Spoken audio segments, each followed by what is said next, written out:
15,000 liters ng diesel na nagkakahalaga ng 2 million pesos na diskubre ng PNP HPG sa Paihi Operation San Mateo, Rizal. Ang kabuang detalye ng balitang yan ihahatid sa atin ni Allen Ibanez mula sa Camp Crame.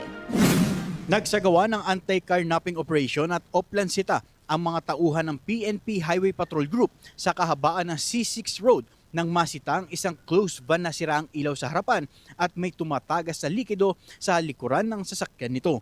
Nang tanungin ang driver at pahinante ng truck sa kanilang dokumento, walang naipakita ang mga ito at sinabing used oil ang kanilang daladalang kargamento. Nang inspeksyonin ng pulis ang laman ng van, nadiskubre na ito ay diesel taliwas sa inanunsyo ng pahinante.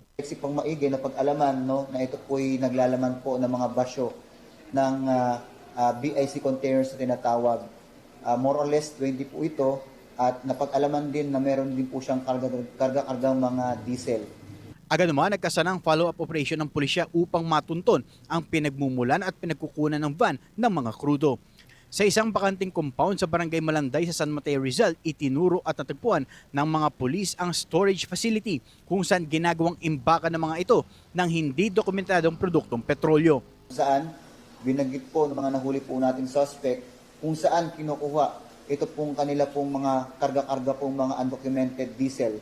At ito po ay nagresulta sa pagkakadiscovery po ng isa pong compound wherein during the inventory na pag-alaman na mayroon pong 4 na unserviceable tankers na naglalaman po ng hindi bumaba sa 8,000 liters po na undocumented po ng mga diesels or petroleum products. Sa kanilang inventaryo, aabot sa kabuuang 15,000 liters ng diesel o katumbas ng 2 million pesos ang nakumpiska ng otoridad na ginagamit at ibinebenta sa mga retailers sa mababang halaga. Saad pa ng opisyal, kung ikukumpara sa mga lehitimong gasolinahan na nagbebenta ng krudo, mas mababa ang bigay ng mga ito na aabot sa 30 to 50% kumpara sa mga kilalang brand.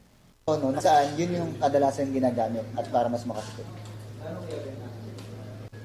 Mas mababa po ito ng hindi bababa sa mga 30 to 50% sa mismong standard price. Kasi nga, hindi ito process. Naharap ang mga naaresto sa paglabag sa Batasang Pambansa 33 at Republic Act 4136. Habang patuloy naman na inaalam ng HPG kung ang nadiskubreng storage facility sa Rizal ay may kaugnayan sa sinalakay na depo ng krudo sa Navotas City, kamakailan. Mula sa Camp Crame, ako si Allen Ibanez, nagulat.